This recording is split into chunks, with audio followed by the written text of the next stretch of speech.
and nice to have you join us on News Extra today. And I tell you, the table is sizzling with stories carefully treated with the extra touch. Africa woke to the news of military officers in oil-producing Gabon seizing power to end 56 years of Bongo's regime. Of course, nations like the big brother Nigeria, France, Canada, including the African Union, are already talking, putting heads together for peace to be restored. So much revelations from the coup in the Francophone country, and we hear that a cousin from the bloodline reportedly made the move. You wouldn't want to miss that. Wait for details. Nuclear stockpiles and capabilities are growing, contravening Treaty on Non-Proliferation of Nuclear Weapons, and United Nations General Assembly is warning nations to take heed. 12 years after UN staff killed during a terrorist attack on United Nations building in Abuja lives on in the minds of many as Nigeria's First Lady performed the wreath ceremony at the cenotaph. Ministers are up and doing with inspection of projects. You'll find out who's been up and doing lately. Remember Pataiwo Akinkumi, the designer of the Nigerian flag, yes, the nation's flag. He passed on at his country home in Ibadan. We have the usuals, sports, basins, and of course, our special reports for your delight. All for you. After all, the taste of the pudding is in the eating. I'm Elizabeth Omori, and this is News Extra.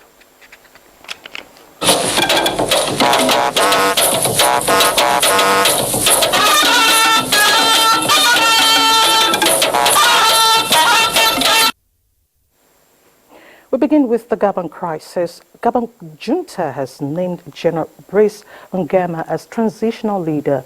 Uche Ugochukwu reports that Brice is the commander-in-chief of the Gabonese Republican Guard, the country's most powerful security unit, and a cousin to Bongo.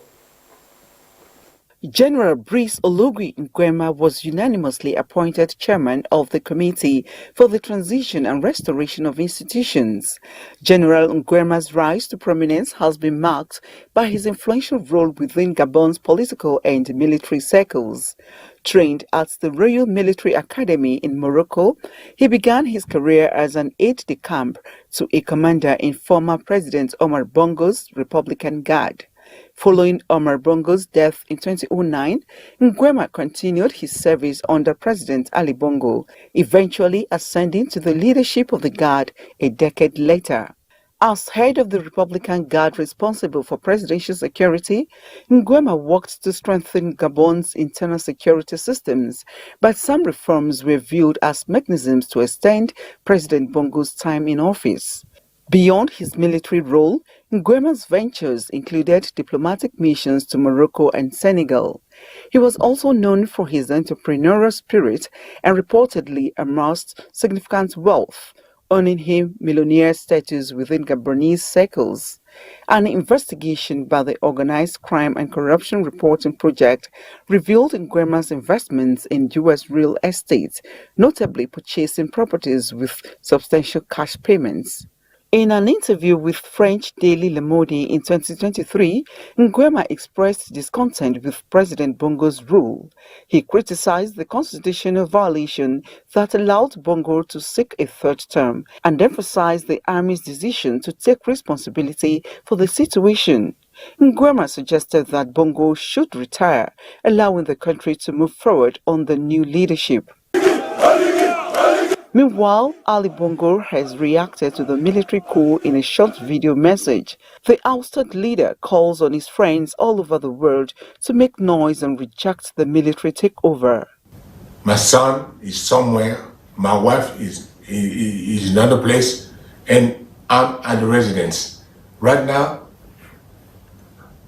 I'm at the residence, and nothing happening. Nothing is happening. I don't know what's going on. Ali Bongo has been under house arrest after military takeover on Wednesday, shortly after he was declared winner of the just concluded election. Uche Ugochukwu, NTA. And President Bola Tinubu has continued discussions with leaders within Africa and around the world towards checking what has been described as autocracy in Africa. Following the latest coup in Gabon, President Tinubu had a telephone conversation with the Canadian Prime Minister on possible next step.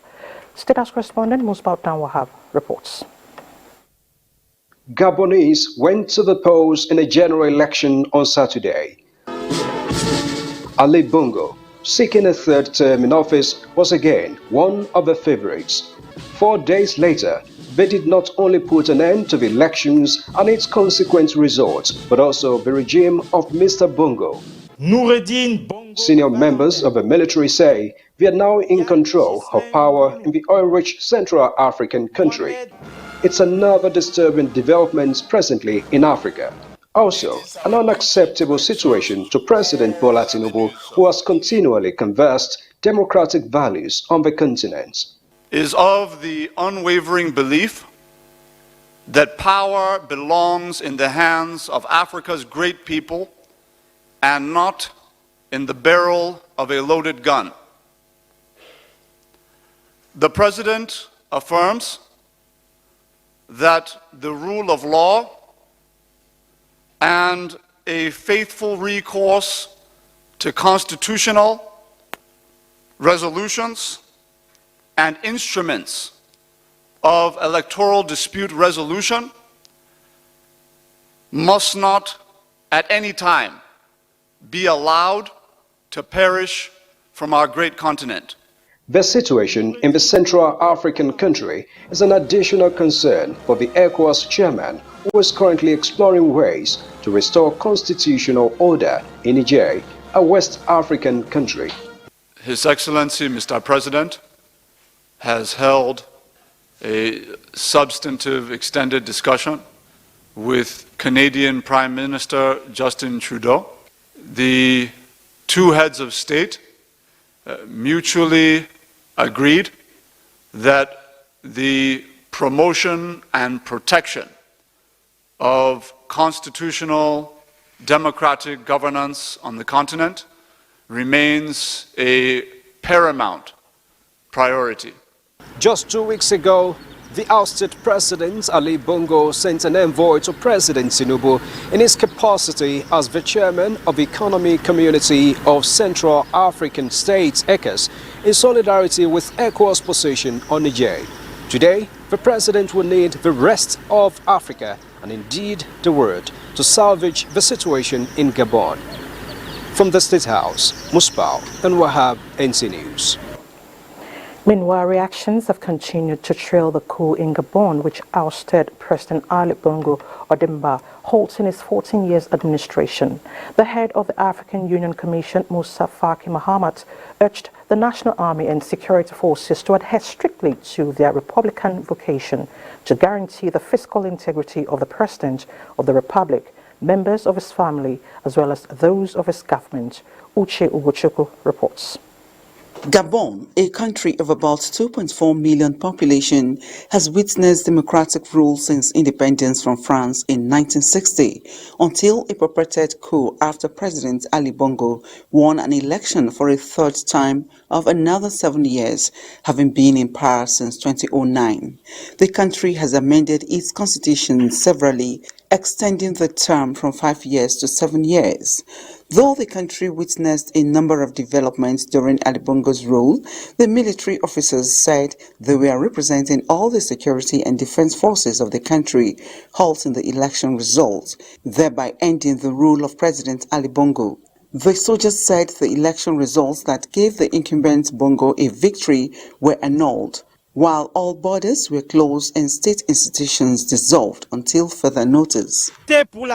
Reunited within the Committee for Transition and Restoration of the Institutions on behalf of Gabonese people and as a guarantor of the protection of institutions, we have decided to defend the peace by ending the regime in place. Bongo has been in power for 14 years after being first elected in 2009 following the death of his father, who ruled the country for 41 years. Gabon has been ruled by the same family for more than 55 years out of its 63 years of independence. Bongo's father, Omar, was one of France's closest allies in the post-colonial era, and his son has long been a regular in France, where his family owns an extensive real estate portfolio that is being investigated by anti-corruption magistrates. Meanwhile, hours after the coup d'etat, crowds were seen in a neighborhood of the capital, Libreville, cheering as soldiers passed by. In the meantime, the European Union has reacted to the coup in Gabon, saying it would increase regional instability. The European Union's foreign policy chief, Joseph Borrell, said the EU's defense ministers would discuss the situation in Gabon. Paris said it was following events in Gabon with the greatest attention. China called for all sides in Gabon to guarantee the safety of President Ali Bongo, proceed from the basic interests of the country and the people, resolve differences through dialogue, and restore normal order as soon as possible. Africa has experienced 4 coups in 1 year, with Burkina Faso contributing 2 of the military takeover in 8-month interval. Niger won and now Gabon. Uche Ugochukwu, NTA News.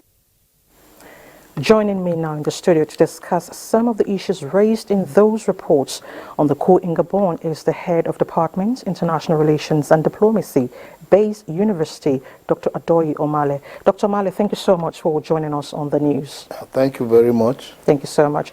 Now, this coup is the 8th since 2020 in the West and Central Africa. What should be done to deter recurrence? Well, it's a really sad moment for Africa, and just like our president has said, the coup is condemnable. There is no justification whatsoever. If those who contested the election with Bongos, Ali Bongo, were dissatisfied with the process, there are constitutional ways of seeking redress. Taking power through the barrel of the gun is not the best way to have settled the matter, and therefore I join well-meaning Africans to condemn the forceful takeover in that country. Having said that, I think there are a lot of lessons that we should learn from what has happened or what is happening in the continent. We don't know where next is going to rear its ugly head. It's condemnable in every form, and we keep our fingers crossed. Our leaders must know that the world is fast changing, and with the ravaging poverty, unemployment, and several issues that is plaguing most African countries, it is only right that our leaders must take proactive steps to solve this problem so that this continent can be rid of issues of this military or the issues of this nature. All right, Dr. Male, you know, we had that of Sudan, Niger, and Burkina Faso, now Gabon. What are the permutations? Well, it is good that Nigeria is leading the charge to ensure that constitutional government is restored in Niger Republic. It is also good that world leaders are condemning what is happening in Gabon. But like as I said earlier, the best antidote, the best solution to military coup is good governance. Okay. Our leaders in Africa must know that sit-tight nature, like you can look at Cameroon, Paul Biya, look at several of the leaders that are supposed to have handed over democratically, like Museveni. Look at Gaddafi spent close to 40 years in power, and look at the way he ended, and so on. So it's a lesson that we must follow constitutional governance. We must follow rule of law. If your tenure is 4 years, you serve your 4 years. Of course. If it is 8 years, you serve your 8 years and go. And that is why in Nigeria we have some level of stability. In the Fourth Republic, you see that transitions have been happening the way it should go. From Obasanjo, handed over peacefully to Yar'Adua, from Yar'Adua to Jonathan, from Jonathan until where we are today. Okay. Okay, so as a francophone country, some see it as a rebellion to the French economic dominance. Would they be correct, Prof? Doctor? Yes, I think most people are tired, most of the francophone countries, they are tired of the vice-like grip of France on the economy of those countries. Gabon is one of the leading oil producer in the continent with about 200,000 barrels of crude oil per day, and is one of the economy per capita GDP, one of the fastest growing economy in the continent. So, but with the overbearing influence of France, it's so bad that France is not allowing most of their colonies to develop or to fester. So the overbearing influence is what is responsible for some of this military coup. And if you look at it, it's mostly along the francophone countries because of the domineering attitude of France, right from the colonial even to the post-colonial era. Okay. All right. So, it's cheering to know that President Tinubu has been consulting with some world leaders. How do you think ECOWAS should address this issue, given the fact that we have the Niger crisis, we have Sudan, there's Burkina Faso?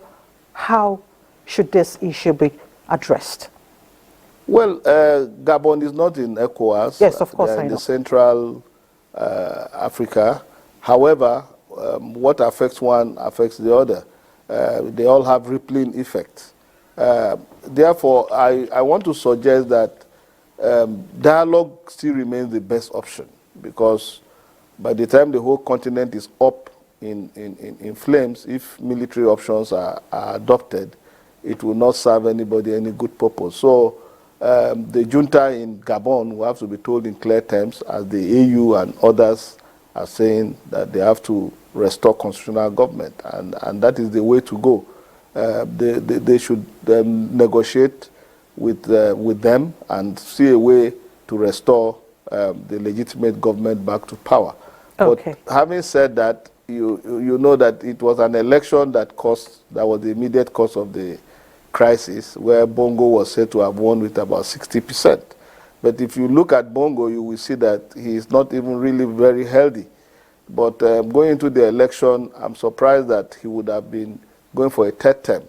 I don't know what their constitution says, but for going for a third term, with the way I saw his photograph, I think he didn't do a lot of justice to the people of Gabon. Yes. All right, Dr. Adoy Omale, I want to thank you for coming on the news. Thank you for sharing your thoughts on the crisis in Gabon. Thank you very much. Thank you, and I'm happy to be here. Thank you.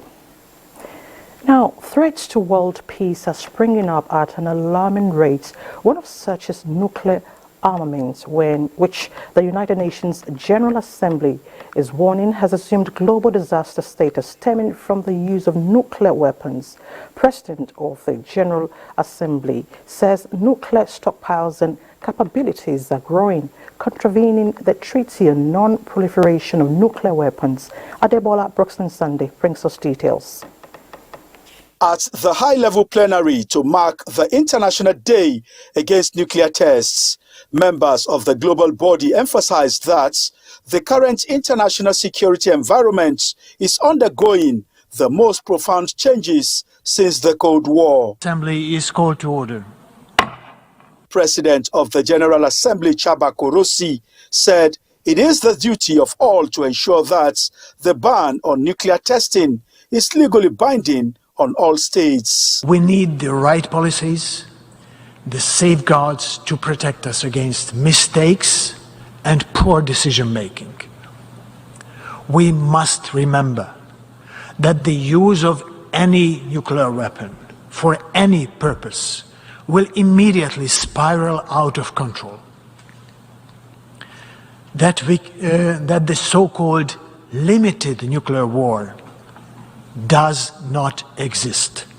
By exercising credible nuclear verifications and by promoting effective nuclear security, the IAEA is making a tangible contribution towards this end and working in partnership with CTBTO. Minister of the Permanent Mission of China to the UN, Ren Hongyan, wants the international community to practice true multilateralism and promotes the concepts of common security. China has actively advocated the complete prohibition and thorough destruction of nuclear weapons since the first day the country owns nuclear weapons. China neither provides a nuclear umbrella nor deploys its nuclear weapons abroad, and is the only nuclear weapon state that has made such commitments.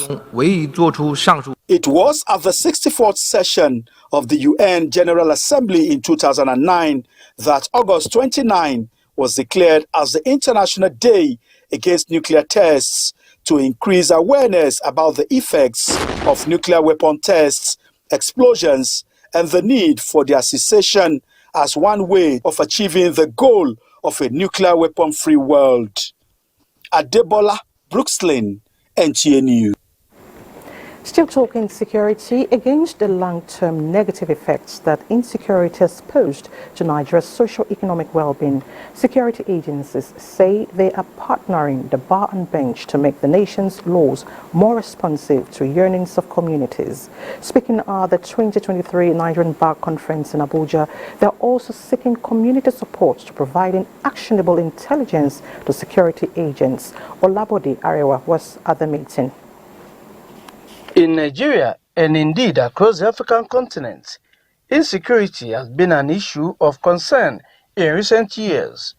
This was part of the focus of this year's NBA conference, Day 4, which had the theme, Getting It Right, and charting the course of nation building. I want us to do one thing, even though we are not too happy with the military, but we also can't deny the fact that they've been working. Many of them lose their lives in the course of this work that they do. Before his installation as the Emir of Gumi in Zamfara State, former Chief Judge of the Federal Capital Territory, Justice Lawal Hassan Gumi, has witnessed the nefarious activities of criminals in the state. He is one of the rapporteurs at the annual conference of the Nigerian Bar Association segment on security. He is not alone in his assessment of the negative impact of insecurity on the nation's progress. We live in the midst of bandits. If you do a comparison, a quick comparison of the strength of the police in Nigeria with their counterparts in Africa, you will understand that we are abysmally under police. But the security agencies believe that all is not doom and gloom, however, as they outlined recent successes recorded in changing the narrative. As part of the government's plans to reposition the security architecture, the focus will be on closer interagency collaborations.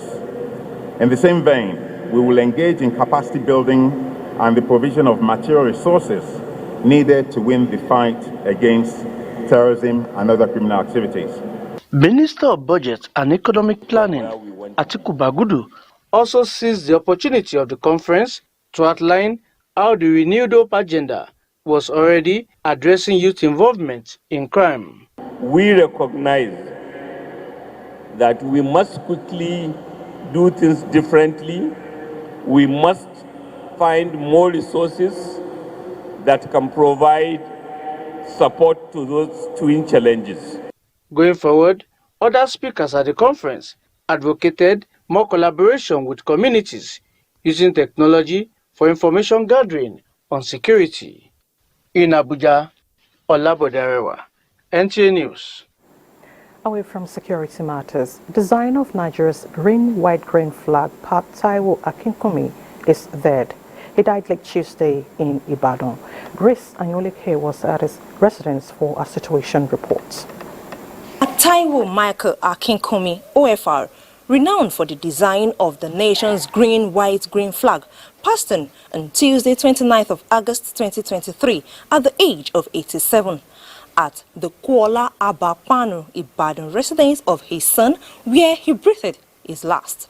Early callers have begun to sign the condolence register, and his son, Akinwumi Akinkunmi, will tell us about the last minutes of Baba Akinkunmi. We take the breakfast together. We were even gisting, talking at the point that we want to later give up. And I saw that the way He was breathing, it's not that okay. And I just rushed him down to hospital. So when the doctor checked him, do whatever they can do. So that's how the doctor break it out for that. It's late. He's a good father. So in every area of my life, I know my father is a good father. He accommodates people. The little he has, he shares it with people. It's a peaceful person, and we have been together since 1976. He took me as his own son. Born on 10th of May 1936 in Ibadan, the Oyo State capital, the trajectory changed for Pa Akinkunmi when his design was chosen as the Nigeria's national flag in 1958. And since then, it has been adopted as the nation's symbol of nationality. In 2021, Akinkunmi unveiled the world's largest national flag in Ibadan. Grace Anyonleke, NTA News. And President Bola Tinubu conveys his deepest sympathy to the family of Pa Taiwo Akinkunmi, who designed the national flag in 1958 and left a generational legacy following his passing into glory at the age of 87. President Tinubu affirms that the green, white, green is a legacy that has consistently reflected the fruitfulness, resilience, and harmony enjoyed by the nation, the boldness and uniqueness with which Nigerians naturally reach for and achieve successes around the world. President Tinubu believes Pa Akinkunmi lived and worked for the greatness of the country and rests eternally in a place of honor in Nigeria's history. Meanwhile, the Minister of Information and National Orientation, Mohammed Idris Malagi, is saddened by the death of Pa Akinkunmi, which he says came at a time Nigeria is reinventing itself for peace, development, and enduring national reconciliation. The country, he says, would miss his contributions, noting that the national flag, one of the nation's revered national symbols, is an asset for which Pa Akinkunmi has etched his name in the annals of Nigerian history. He expresses confidence that Pa Akinkunmi will continue to live in the minds of Nigerians for generations to come. The minister sends heartfelt condolences to his immediate family, praying that God will grant them the fortitude to bear the great loss. You're watching News Extra, and when we return, we will tell you of security measures being put in place to counter terrorism as the First Lady remembers those that lost their lives in the UN House terrorist attack. Stay with us. Take it from me, the mind-blowing way to do things is the Glow LTE advanced way. When you stream, it's like you're in the drama itself. When you make calls, you reach where others can't. Sophie! Doing business is like running Wall Street from your street. And when you play, I did beat the guy. We'll see about that. It's like traveling the world without moving an inch. Is that Toby in your room? You can download in the blink of an eye in 4K. Go. And when you go for your dreams, it's like running with the strength of 3 nations behind you. Glow LTE Advanced, the power of 3 data networks in one. Get a Glow SIM or dial *301#. Bua Cement is up with Win with the King promo. Now you have been offered the opportunity to win lots of fabulous prizes. On the list, MG5 executive cars, millions of naira, tricycles, LED television sets, generators, Android phones, rechargeable lamps, bags of Bua Cement, Bua branded t-shirts, and an abundance of 200, 500, and 1,000 naira recharge cards. Buy just a bag of Bua Cement. Look out for the scratch card inside. Scratch to reveal your prize. Then call the number on the scratch card to redeem your prize at any Bua Redemption Center located in the 36 states capital, or call for more information. Terms and conditions apply. Bua Cement, the king of strength. In order order to harmonize university education with industry, Afe Babalola University, Ado-Ekiti, ranked by Times Higher Education Impact Rankings as #1 university in Nigeria for 2 consecutive years, has embarked on an industrial research park for the construction of 124 industries, producing, among others, gari, fufu, flour, starch, pounded yam, ogi, dry pepper, rice, moringa products, abwa verocidin, tablet and syrup, carbonated drinks. Factories near completion, cashew, recycling, Festo Fact Center. Additional facilities include power plant, water dam, and helipad. Distributors should tender for products of their choice. Manufacturers shall state product of interest. Expression of interest should be submitted to the email industrialpark@abwa.edu.ng. Telephone 080-236-48151. Abwad, a vision in action. Discover Lipton's flavorful and balanced taste. We pick fine quality tea leaves from selected tea gardens around the world to give you Lipton Yellow Label's flavorful and balanced taste in every sip. Trust Nivea Perfect and Radiant Body Lotion to reveal your skin's natural radiance. The same unique formula enriched with berry extracts, even tone complex, and UV filters to reduce dark spots and even out your skin tone. For radiant and even toned skin, say hello again to Nivea Perfect and Radiant Body Lotion. Try the full Nivea Perfect and Radiant range to unlock your most radiant self. 100,000 Naira. Betano.ng. The game starts now. If you want to become something, become a child again. Why be a patient? If you must worry, then worry about winning. Why worry about germs? When you come home, bring tales and stories. Why bring in germs? Shield your families from germs. When Dettol is a part of every household bucket, then you and your family can stay protected from up to 100 illness-causing germs. Everyday use of Dettol keeps my loved ones protected.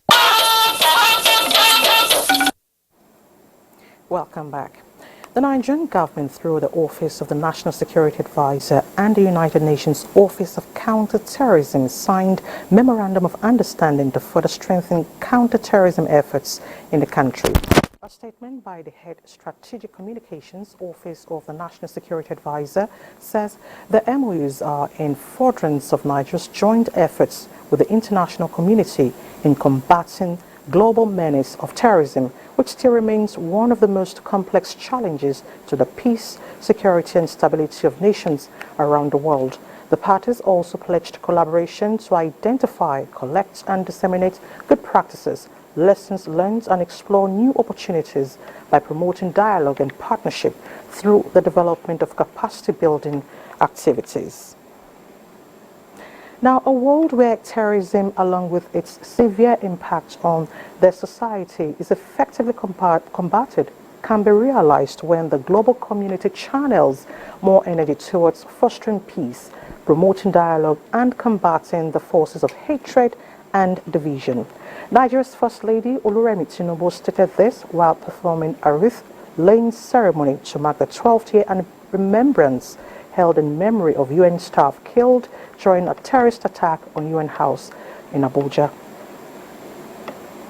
2011, an audacious terrorist attack on United Nations House, Abuja, killed 23 staff of the world body. The killing of that number of staff here at the United Nations House, Abuja, by Boko Haram terrorists was meant to cast a pall of darkness around security in Nigeria and, of course, test the resolve of the United Nations as a purveyor of peace around the world. The question is, did that mission succeed? Apparently not. 12 years down the line, memories of that attack remain fresh for the United Nations family and are served as a rallying point for the world body to push the cause of unity while building solidarity against conflict and violence. Paying tribute to lives lost in the attack on the building, Nigeria's First Lady Oluremi Tinubu says the world must not only draw strength from the sacrifice of those serving the cause of peace, but must also recommit to the values of unity and understanding. Let us work tirelessly to ensure that such acts of violence never occur in our nation and the world at large, Today we stand united in our resolve and our determination to create a world where the principles of peace, justice, and cooperation that the United Nations stands for are not merely ideals but realities for all. United Nations Under-Secretary General, Office of Counterterrorism, Vladimir Voronkov, harped on the need to build solidarity and provide support to victims of terrorism. Nigeria has played a critical role in the efforts of the international community to help and support victims and survivors of terrorism, especially through the establishment of the International Day. I also commend your efforts to support victims at the national level. In a remark, United Nations resident and humanitarian coordinator in Nigeria, Matthias Kimali, described the wreath-laying ceremony as an annual commemoration that offers lessons on why terrorism must not be allowed to thrive. From the United Nations building in Abuja, Adeni Itaiwo, NTA News. And media souls live on. Now, to other news, the federal government has commended the National Hajj Commission of Nigeria for a successful 2023 Hajj operations in spite of many challenges faced by the commission. Vice President Kashim Shettima gave the commendation when he received briefing from the management of NACON led by the chairman, Zikrullah Hassan, at the presidential villa. State House correspondent Abdurrahman Jibrila reports.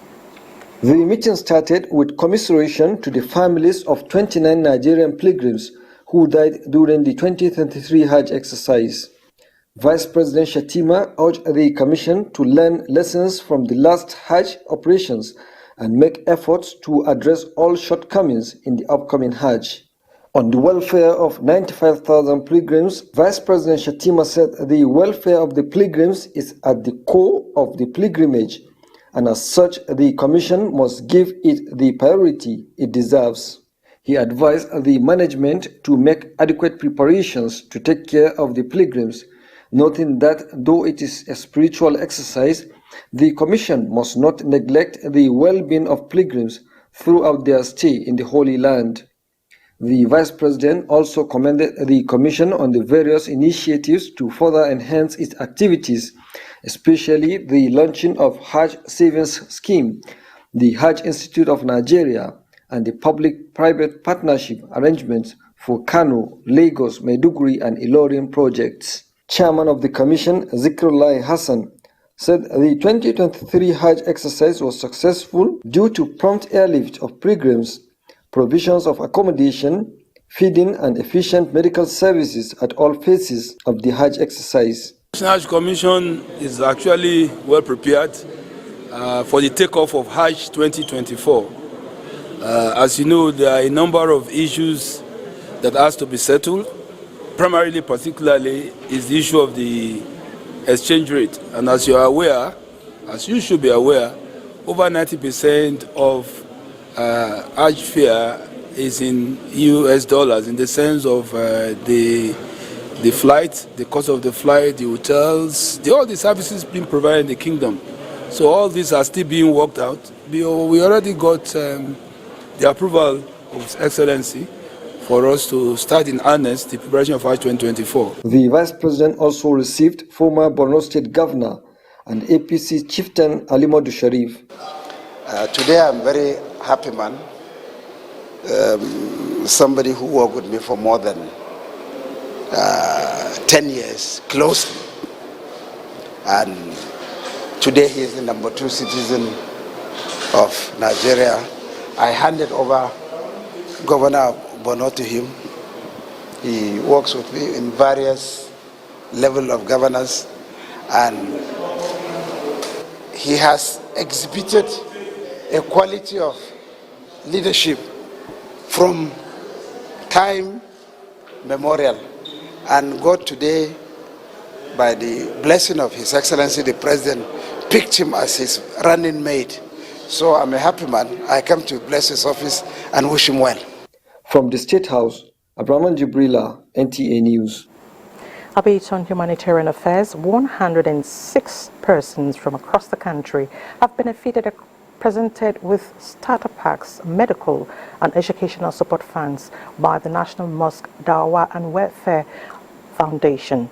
This is part of zakat, which requires giving out of one's wealth as described by Islam and accrued to the foundation, which seeks to empower the less privileged in society. There's some of you above others in terms of intellect, in terms of wealth, in terms of power, in terms of knowledge, in terms of material things in this dunya. It's not a crime for a Muslim to be wealthy. However, it is a crime for a Muslim to be wealthy and the society is not benefiting from his wealth. Over the years, the foundation has been collecting zakat from wealthy individuals in society and disbursing them to the needy, including payment of medical bills and school fees. Scholars say this is much needed, especially at this time. Approach is worth emulation, is something that we need to continue to do, even if we can be doing this on a monthly basis, it's worth doing. At least to bring happiness to the life of needy ones, to take the da'wah activities to different angles of our country here, Nigeria. Some of the benefits of this act of worship ordained by Islam include poverty alleviation and increase in the wealth of an individual. So, if the practice is sustained by those who have, Islamic scholars believe the hardship of the have-not will drastically reduce. Now let's talk flood mitigation. The annual flood being experienced in Nigeria is usually aggravated by a lot of indices ranging from the volume of rainfall, human activities, and above all, release of water from dams across neighboring African countries. The 2023 flood situation is not without some of these indices as Cameroon begins to release excess water from the Lagdo Dam, which signals danger to Nigeria. Ilyasu Yakubu reports that the National Emergency Management Agency, NEMA, is rising to the challenge. Following the release of water from Lagdo Dam in Cameroon on the 14th of August 2023 and the likely impact on state and communities like Adamawa, Taraba, Benue, Nasarawa, Kogi, Niger, and some states in southeast and south-south, the National Emergency Management Agency has convened an emergency coordination meeting to brainstorm on immediate evacuation of residents in the flood-prone areas and initiate plans of action for mitigation strategies. 18 million cubic meters of excess water was released on a daily basis from Lagdo Dam in Cameroon from the 14th to 28th of August 2023 to avoid flooding of the dam but with potential dangers to Nigeria. This emergency coordination meeting, the DG NEMA says, will continue to monitor the situation at the dam in Cameroon for prompt action.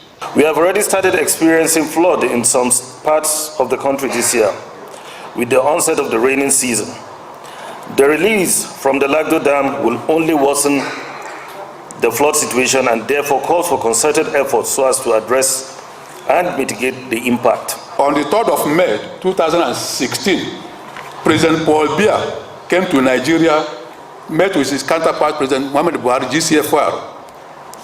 On the 3rd of May 2016, they signed an MOU. With many other international and national partners, it is committed to supporting the government and people of Nigeria to improve preparedness, anticipatory action and response to disaster events across the country. Nigeria is in the valley of 8 neighboring African countries of Benin, Burkina Faso, Cameroon, Chad, Cote d'Ivoire, Guinea, Mali, Niger, which poses great danger to Nigeria in the event of release of excess water from their dams. In Abuja, Ilyasu Yakubu, NTA. Thank you, Ilyasu, for the heads up. And next is business news, and Musa will be dishing out some reports for us. Musa. Thank you, Elizabeth. The federal government says it is ready to rehabilitate and modernize the nation's ports as soon as possible. The Minister of Marine and Blue Economy, Adeboyega Oyetola, said this shortly after concluding his interaction with the various heads of agencies and departments under his ministry. He promised to look into some of the issues impeding their smooth operations with relevant agencies of the government, just as he reiterated the need for effective collaboration among agencies within the Marine and Blue Economy Ministry. This is to realize the vision of President Bola Ahmed Tinubu's administration for the sector. Oyetola also noted that dredging of the nation's ports will also continue so as to make them remain navigable, enhance their operations, and ensure improved revenue generation for the federal government. That was the conversation on boosting Nigeria's foreign reserve to strengthen the Naira continues. Economic watchers say textile and garment industry as part of manufacturing is one of the sectors government must prioritize to create employment and boost revenue.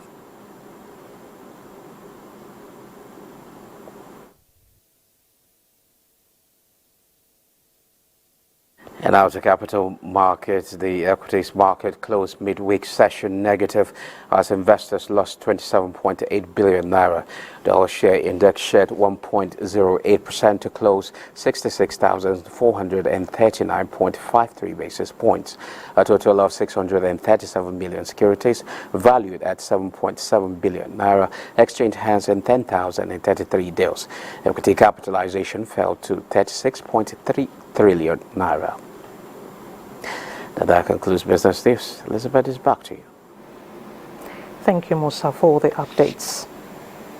The blue economy promises huge benefits, with experts projecting the change in fortune in port administration, renewable energy sources, and the shipping business.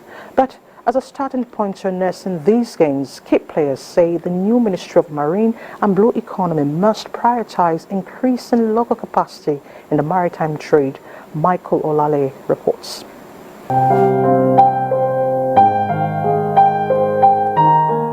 This 2015 quote from Reviving the Ocean Economy confirms the potentiality of the seas and oceans to stimulating a vast economic powerhouse. And to buttress this fact, experts say the blue economy is worth $1.5 trillion per year globally. Nigeria's commitment to the sustainability of the blue economy is demonstrated by the adoption of the UN SDGs.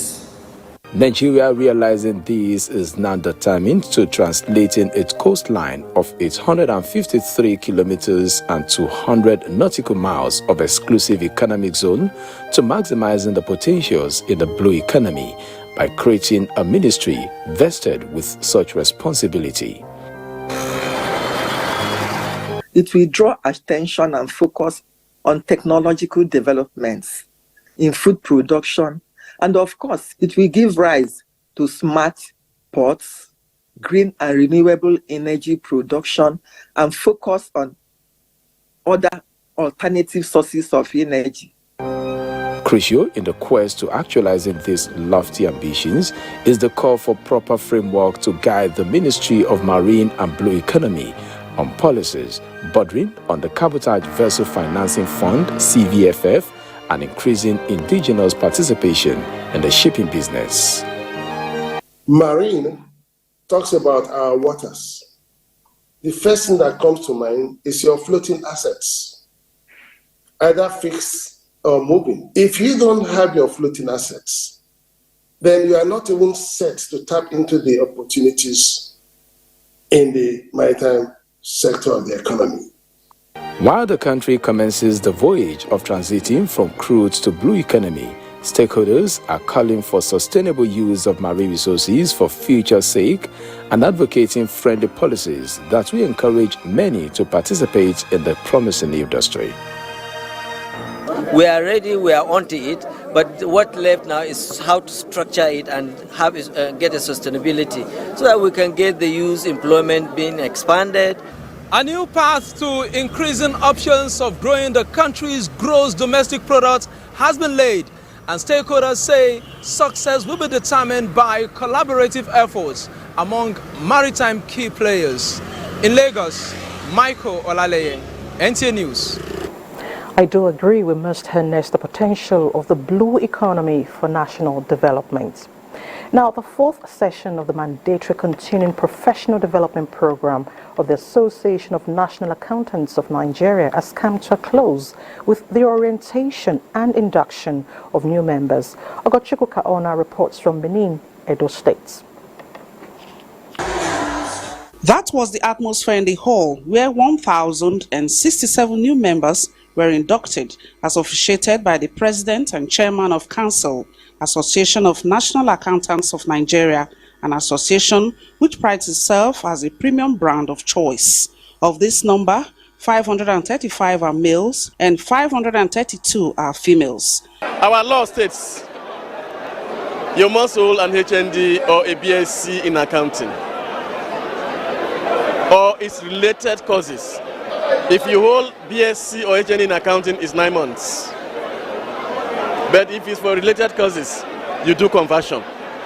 The membership of ANAN stands at over 50,000, and the executive members never fail to highlight what makes the association thick. ANAN is the only professional body in the world that has a university. We have a number of memorandum of understanding with foreign professional bodies that when you are a member of this body, you can also go abroad and practice. The new members say this is a call to higher service to the country. Accountancy is a very relevant profession that every part of other professions will need our service.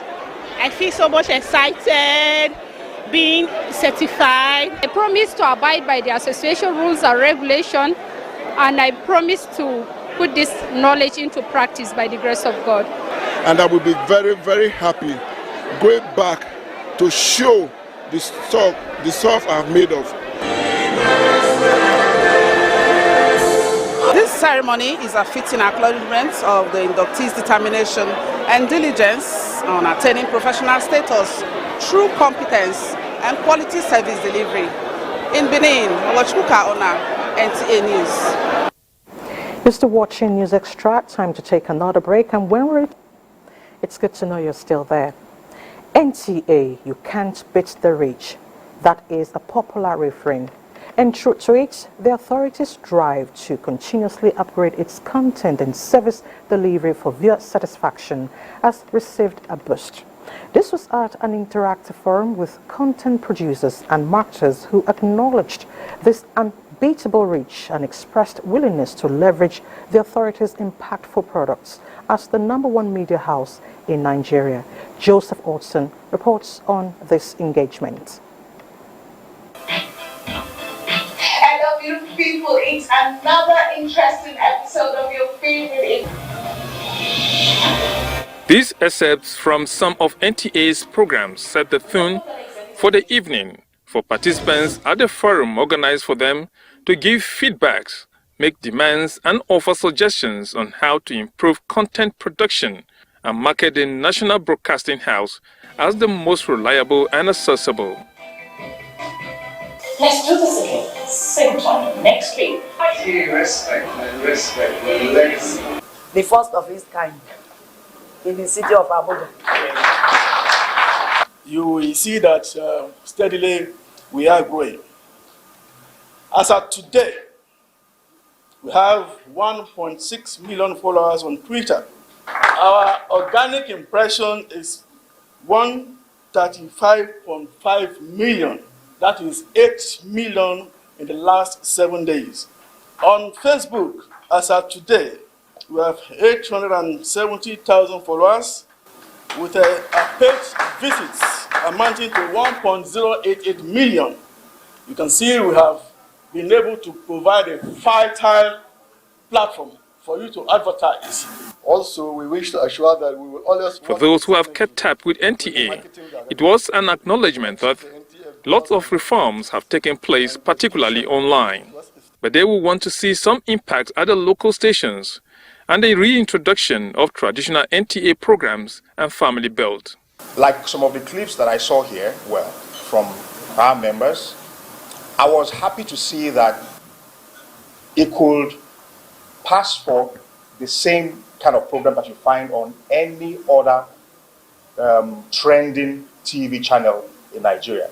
It doesn't mean changing what NTA is at its core. It can mean spinning off something different that can serve the new set of audiences.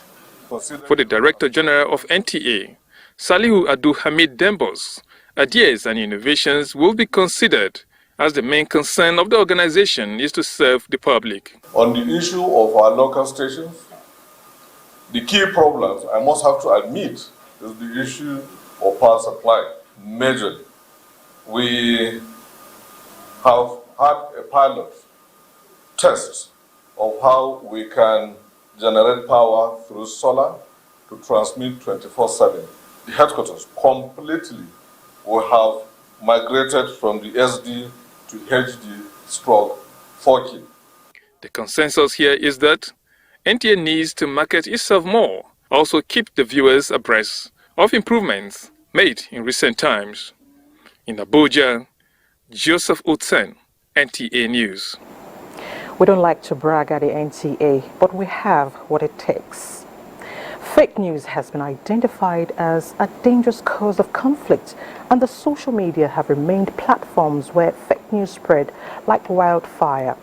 Well, the police obviously worried about this. So, the Nigeria Police Force Public Relations School decided to collaborate with the National Institute for Social Media Analysts in building capacity of social media handlers of security agencies and government at all levels.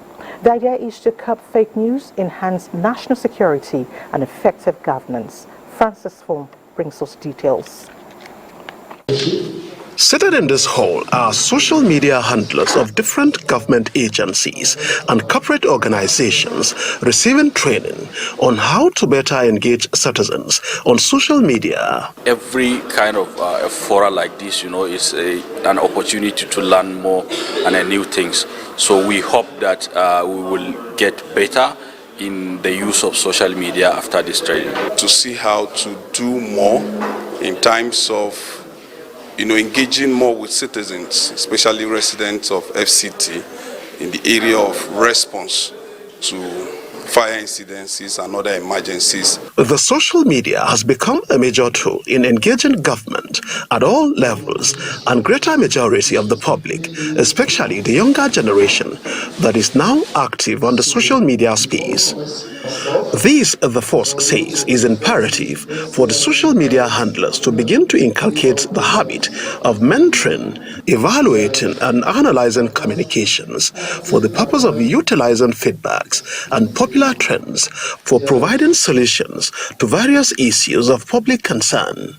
Citizens are also reminded of the laws in place presently to checkmate instances of cyberbullying or stalking, as well as other related offenses, and are urged to be more patriotic in their engagements with government. As you will learn, social media place in e-governance creates opportunities for interagency collaboration and has the potential to facilitate governments to reach their citizens, shape online debates, promote e-participation, hitting each other, tribal, whatever crisis, and other, or online. So if government having this effective online interaction with its citizen, knowing fully well that digital weapon is only an effective means of good governance right now in this era that we are now. The social media handlers are advised to be patient in verifying postings within the established standard of practice as they engage with users of the platform on a day-to-day interaction. Francis from NTA News.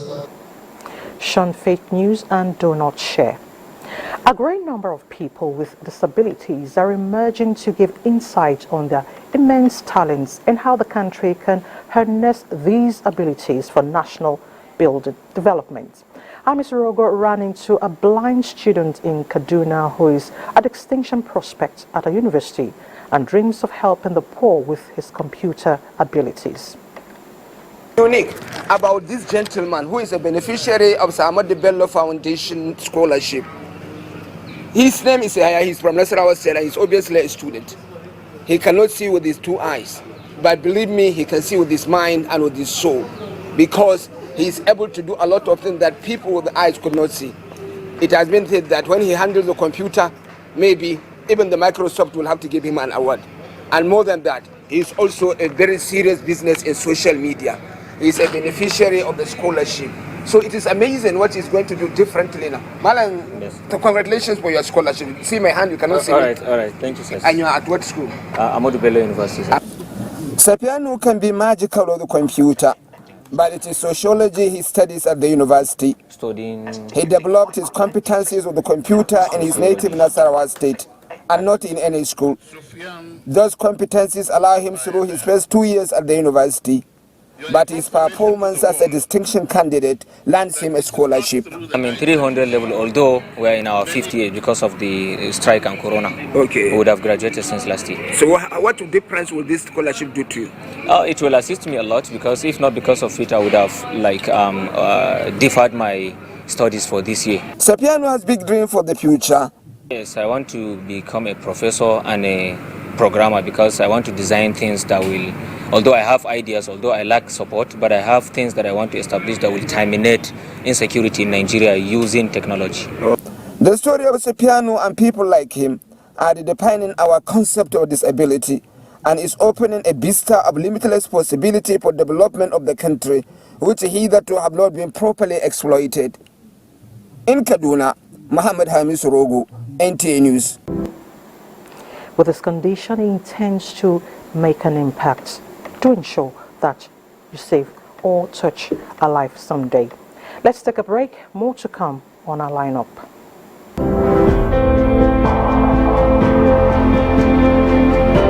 Our commitment is to promote the greatest good for the greatest number of our people. On principle, we shall never falter. We will get out of this turbulence. And due to the measures we have taken, Nigeria will be better equipped and able to take advantage of the future that awaits her.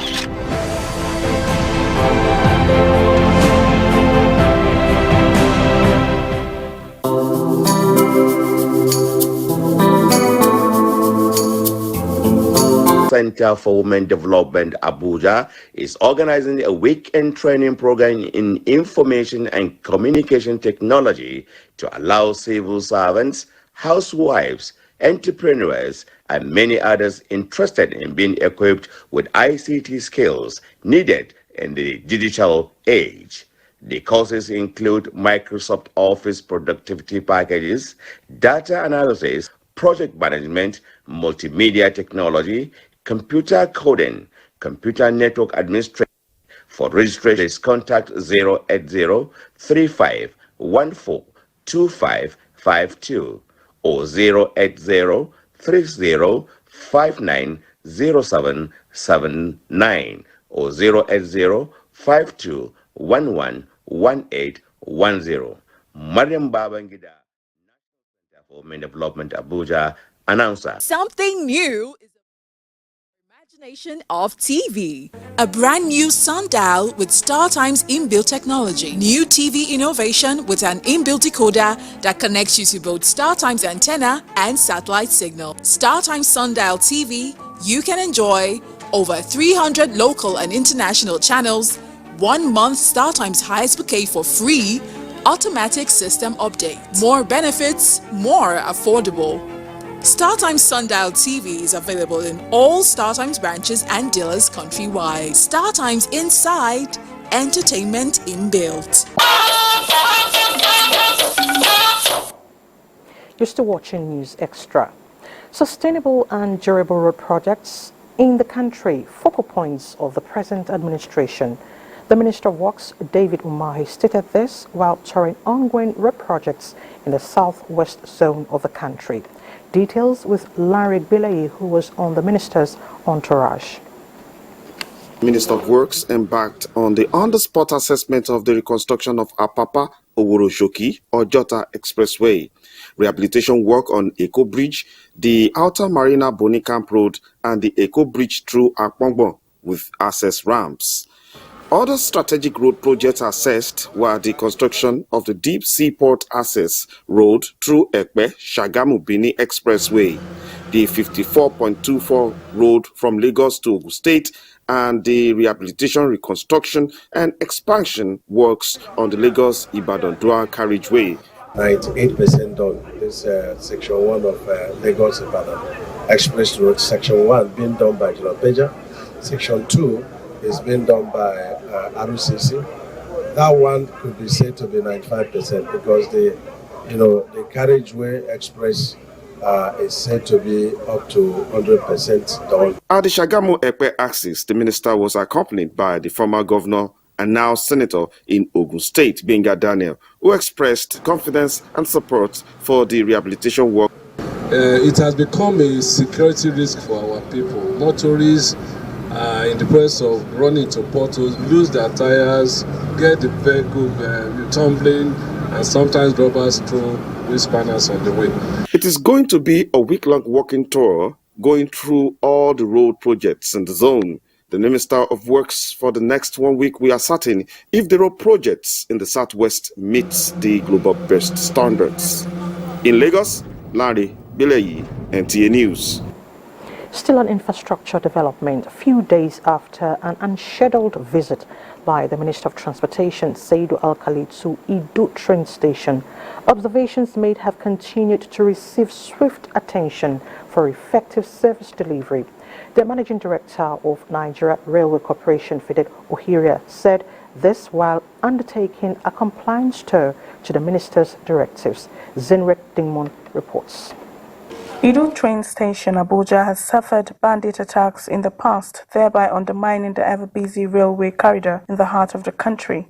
And to ascertain the status of operations in the station, the Minister of Transportation, Saidu Alkali, embarked on an unscheduled visit on Sunday where some gaps were discovered. Now that the VDC is unscheduled, I have inspected the coaches. Some of the toilet facilities are not working.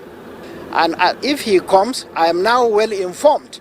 The escalator is not working, the lift is not working. It's making it very difficult for elderly and disabled people to travel by the train. And to ensure directives are implemented, the Managing Director of the corporation is working round the clock to ensure everything returns to normal. We can joyfully say that the 3 lifts are working, and out of the escalator, 1 is fully working, while the other 2 is one direction, and the men, as you can see, they are still working there. So we appreciate the minister's visit, and he has woken everybody up, and you can see they are now responsive to their various roles. The Railway Authority says other critical issues like escort allowance and the special 95% for rail also come to fruition, while security will continue to remain top-notch. I appreciate those providing the security, the police, the army, and everybody. But we do our role to ensure that they're okay. I can say that we are paid 2 months out of the outstanding, and we work hard to see how soon we can pay the rest that is outstanding. So we do 4 trips, that's 2 return trips. That's against the 10 we are doing before that incident. And we are running from 6 a.m. to 10 p.m., but we've been advised not to exceed 6 p.m. In Abuja, Zenret Dingmun, NTA News. Now let's talk road safety. The last quarter of the year, often referred to as the Ember months in Nigeria, begin in less than 48 hours. The Federal Road Safety Corps is now strategizing to reduce auto crashes recorded during this period. FRSC Corps Marshal Dauda Bill, while setting the target at the 2023 third quarter strategic session in Abuja, assures of deployment of personnel to all strategic roads, among other measures to achieve the goal. Oluseyi Adiabu reports. Belief is that the rate of auto crashes during Ember months in Nigeria is higher than any other periods. So it is in that process we now negotiate. At this strategic meeting, which is quarterly and third for the year, the Federal Road Safety Corps makes it a platform to exchange ideas and conduct self-retrospection on diverse operational and administrative issues. Corps Marshal's directive to the management drawn from the 12 zonal and 37 sector commands is to evolve initiatives to protect the corporate image of the agency and strengthen intelligence of operatives. As from Friday, you can begin your local launch of Ember Month campaign. Then commanding officers, you must put in place standby teams to enhance post-crash response. Develop local initiative to curb ugly trend of extortion capable of tarnishing corporate image. One of the resolutions at the meeting is the ban on chasing traffic offenders and standing in front of offenders' vehicles. In Abuja, Olusheye Diagbo, NTA News. Thank you, Sheye. You know what they say, as long as there's life, there's hope. So, what appears like dashed hopes for a household in Katsina metropolis has been rekindled. This intervention could see the state government and some good-spirited individuals who came to the rescue of a family abandoned by a father who could not meet up with his parental responsibilities. Sulaiman Kudogi takes it up from here. It has saved an abandoned family thrown into hardship in Shagari Low-Cost, Katsina, as a result of the father's disappearance to unknown destination. The search for survivor for the family led to an accident where Adiza Abubakar, mother of the 4 children, was knocked down by a motorcyclist and is recuperating at the Federal Teaching Hospital, Katsina. Residents are attracted by the condition posted the family's untold story on the social media calling for assistance. The post drew the attention of non-governmental organizations and well-meaning individuals who donated food items and non-food items, as well as cash amounting to 7 million naira. Some people donate 50 naira, 100 naira, 200, 1,000, 100,000, 50,000. I reported on the social media as having been so neglected. Their father was nowhere to be found and the mother was unable to get them food, and they became so malnourished. Any person you see in that conditions, as you are a human being, you can even have something in your heart that you need to help him. The state governor, Diko Umar Rada, visited the Federal Teaching Hospital, Katsina, where Adiza Abubakar is currently receiving medical care. He has also taken over the responsibility of the family. We look for a house for them with 3 bedrooms, a parlor, a kitchen and a toilet. Initially when they started eating food, after eating this food, they vomited it because the food cannot stay there. They have been without food for so many days. It was also gathered that the management of Federal Teaching Hospital and General Hospital Katsina have also offered Adiza an employment to enable her cater for the 4 children that are currently out of school. In Katsina, Suleiman Kudogi, NTA News.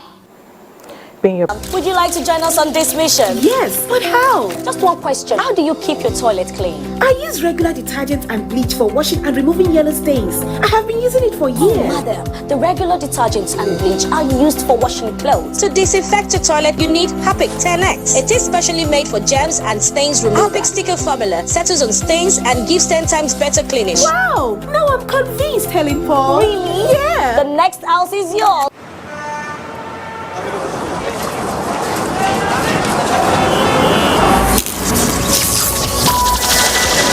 From humble beginnings to the extraordinary, we've witnessed incredible bonds, the rise of legends in the most challenging of times, and the most unforgettable moments that kept us at the edge of our seat. Everything up till now was just the beginning. Legends go head-to-head as timelines have collapsed for the ultimate showdown. Welcome to Big Brother Niger All-Stars. Proudly sponsored by Money Point, powering dreams. In association with HFM, online trading at its finest.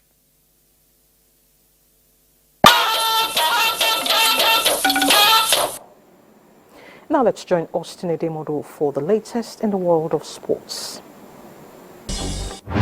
platforms to address the challenges in the region.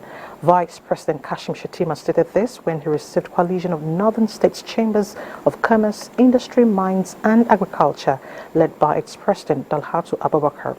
Do watch out for details of this report in our subsequent bulletin. And that ends News Extra today. Thank you so much for your time. I'm Elizabeth Omori. Remain patriotic always.